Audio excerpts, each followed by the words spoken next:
Bonjour, c'est Vicinco et bienvenue sur cette chaîne où on parle d'événementiel. Bienvenue sur ce On The Road numéro 2, le format podcast où on parle d'un sujet pendant que je suis en train de m'ennuyer sur une voie rapide. Le tout forcément en sécurité puisque je suis calé au régulateur et que dès qu'il se passe quelque chose d'un peu compliqué, je m'occupe principalement de la route. Donc il peut y avoir des petits moments de blanc. Surtout que là, on est suivi par un fourgon qui a tenté une sortie et est revenu sur l'autoroute à la wall again. Donc autant te dire que là, c'est un peu rigolo. Donc le sujet de ce On The Road numéro 2, ça va être DJ, notamment événementiel, faire sa pub à tout prix. Parce que sur les réseaux sociaux, je vois passer des choses. Alors deux cas de figure, je vais te parler de deux cas de figure notamment, qui en soi ne sont pas forcément une mauvaise idée, mais qui ne sont pas toujours dans le bon cadre.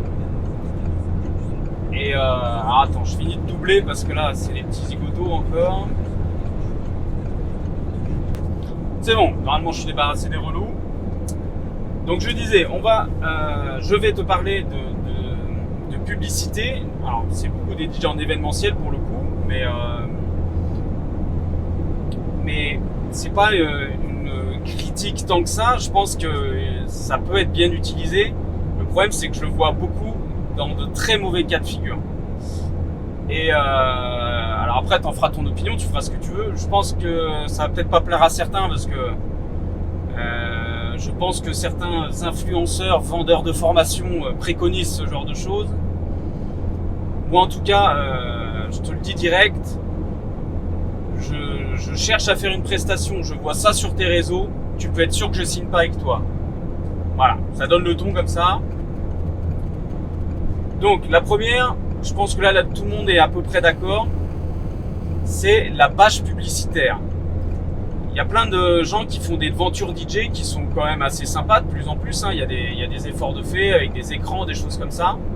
Alors avoir un petit logo discret, ça peut être sympa. Mais la page publicitaire en mode carte de visite, numéro de téléphone, mail, le slogan et compagnie. Alors, je vais nuancer parce que je t'ai dit que parfois ça pouvait être pertinent. Quand tu fais une fête de village, une fête d'association, par exemple le bal des pompiers, des choses comme ça, où tu peux leur faire un tarif un peu serré parce que c'est une association, parce que c'est pour les soutenir aussi, et qu'en échange tu puisses te mettre de la visibilité. Pour moi, je vois pas trop d'inconvénients. Après, essayer d'avoir quand même des supports publicitaires qui fassent pas trop naze non plus, quoi, parce que des fois on voit des choses, c'est quand même pas fou. Mais après, chacun son truc, quand même, chacun sa com, ça, il y aura autant d'avis que de personnes. Mais quand je vois ça sur un anniversaire, ça commence à tiquer. Quand je vois ça sur un mariage, non mais les gars, sérieux, sur un mariage, les gens ils mettent des thunes dans une salle. Il y a des salles municipales qui font des efforts maintenant parce que c'est aussi des salles de spectacle, donc elles sont pas trop moches. Mais des fois, des gens ils mettent de l'argent pour une vraie salle, un domaine, quelque chose de joli. Ils s'emmerdent pendant des mois à préparer une décoration de table, etc. pour la salle, pour que ce soit sympa.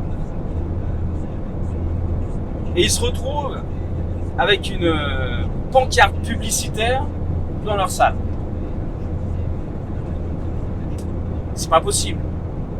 C'est comme si toi, voilà, tu fais construire ta maison, tu fous 300 000 balles, bon, parce que par chez nous, 300 000 balles, c'est encore pas tant que ça non plus pour avoir une maison. Tu mets 300 000 balles, tu t'as payé un peu plus cher parce que tu voulais pas une maison juste carrée, juste un peu plus sympa, avec des matériaux un peu plus sympas, pour avoir une jolie maison. Et tu te retrouves avec toute ta façade qui est peinte aux couleurs de ton promoteur immobilier qui a fabriqué ta maison. Je suis pas sûr que tu serais content. Du coup, essaie de voir ça comme ça aussi. Les gens te payent pour ta prestation, ils te payent pas pour que tu viennes faire ta pub. Après que tu puisses faire ta pub, c'est possible. Tu peux avoir des cartes de visite, si on t'en demande, tu peux en laisser. Surtout que la différence avec une prestation publique, c'est que les invités connaissent ceux qui t'ont embauché. Donc s'ils ont aimé ta prestation, si un jour ils veulent organiser quelque chose, eh ben ils vont recontacter ces gens-là pour savoir qui tu étais, pour avoir tes coordonnées. Ce qui n'est pas forcément le cas sur une prestation publique type bal des pompiers et autres. Donc, que tu trouves un moyen d'avoir des cartes de visite accessibles, peu importe la manière, tu les laisses à un endroit où les gens se rendent régulièrement, voilà. Ça me pose pas de problème de pouvoir faire de la pub comme ça. Et la bâche publicitaire, franchement, à chaque fois que je vois passer ça, je me dis c'est fou. Et encore une fois, moi je suis client, je lâche un billet pour avoir une jolie salle dans un joli domaine. Je me casse la tête pour faire une jolie déco, peu importe l'événement, que ce soit mariage ou autre. Je me casse la tête pour que ça ressemble à quelque chose, que ce soit cohérent, que ce soit joli, peu importe. Mais jamais de la vie tu mets ta bâche. Moi je débarque, il y a ta bâche, je te la fais enlever, mais clairement. Mais si je vois ça sur tes réseaux, je ne t'embauche pas. C'est aussi simple que ça, le problème il sera résolu. Je ne t'embauche pas. Ensuite, il y a une deuxième façon de faire sa pub qui est utilisée de plus en plus, que je vois passer.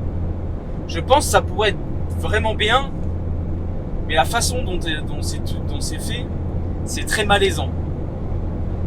Franchement, tu vois la communication russe un petit peu en ce moment, quand il y en a qui font quelque chose et qu'en fait c'était pas bien et leur mot d'excuse en vidéo, bah, c'est exactement la même chose.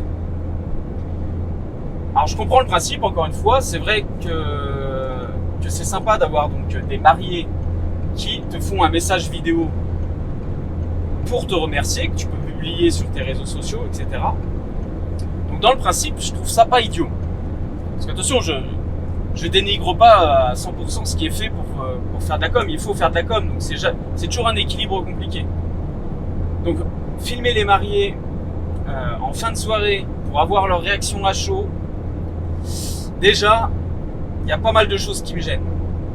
Déjà, les filmer en fin de soirée, alors c'est sûr que c'est là qu'ils ont vu si c'était bien ou pas. Mais j'ai vu passer des trucs sur les réseaux, les gars.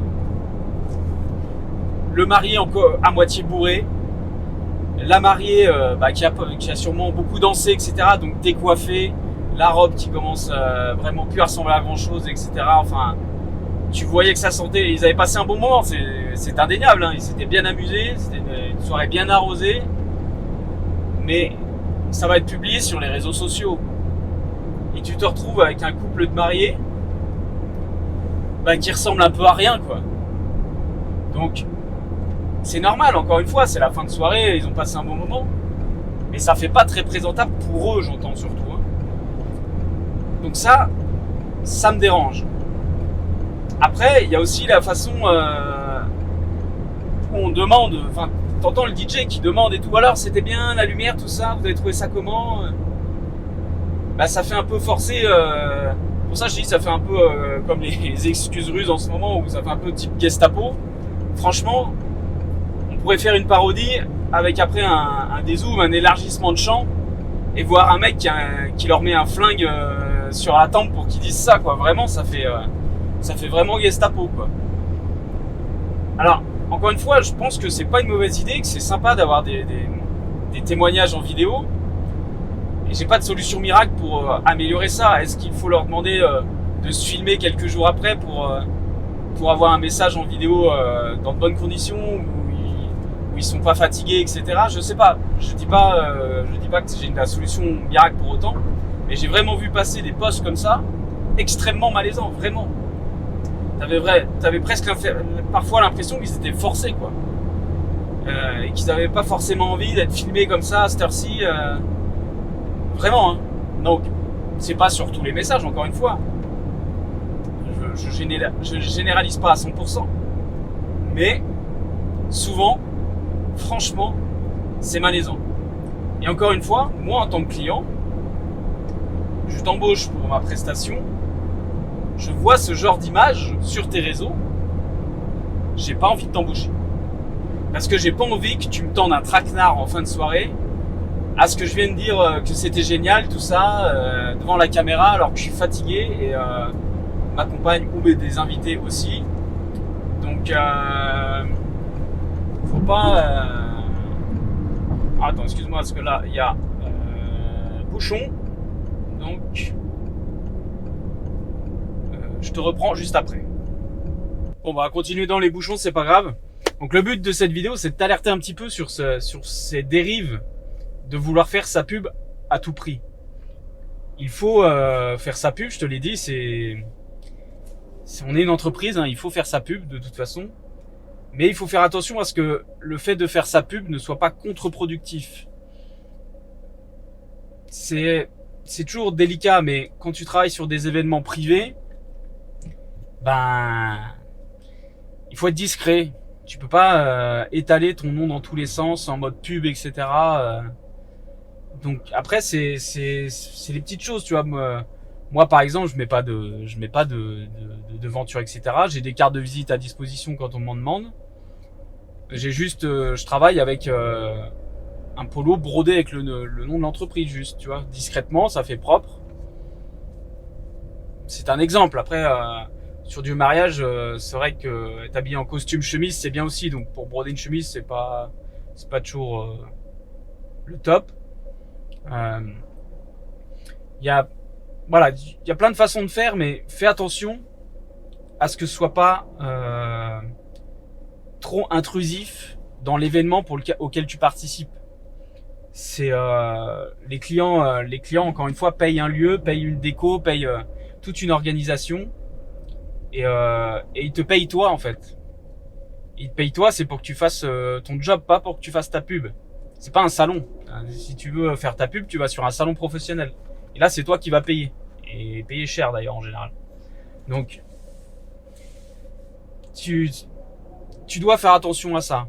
Et d'ailleurs, on en reparlera peut-être, mais je vois passer des choses aussi sur les réseaux sociaux. Franchement, je trouve ça aussi déplacé. Alors peut-être parce que je préfère rester discret, etc. Mais je vois passer des choses sur les réseaux sociaux, je comprends pas que ça y soit. Et encore une fois, ça, personnellement, je vois ça sur tes réseaux, je ne t'embaucherai pas non plus. Et c'est encore plus vicieux que mettre une bâche, etc. Mais ça, si tu veux, on en reparlera dans une autre vidéo. Si ça t'intéresse, n'hésite pas à le dire en commentaire. Donc faire sa pub, c'est bien, mais faut pas faire n'importe quoi. Je sais que c'est tentant, je sais que quand on débute aussi, on a envie de se faire connaître. Donc forcément, on veut faire de la pub. Et encore une fois, je te dis, on est une entreprise, on doit avoir une stratégie de communication, c'est normal. Mais attention, sur les événements, notamment les événements privés, on peut pas faire n'importe quoi. Bah écoute, ça a l'air assez court, mais parce que je vois que ça fait pas si longtemps que ça que je tourne. Mais je pense que j'ai fait le tour de la question, tu vois, ça, au moins ce sera pas une vidéo trop longue pour une fois. N'hésite pas à dire si ce format te plaît, ce petit format sur la route où je choisis un sujet et je t'explique un petit peu mon point de vue et après c'est voilà, chacun fait comme il veut. Hein, moi j'explique mon point de vue pour que après toi tu prennes ce que tu trouves intéressant ou pas dans mon discours. Après tu fais comme tu veux. Hein, moi j'ai mon entreprise, elle se porte bien. Voilà, moi je suis heureux comme je suis.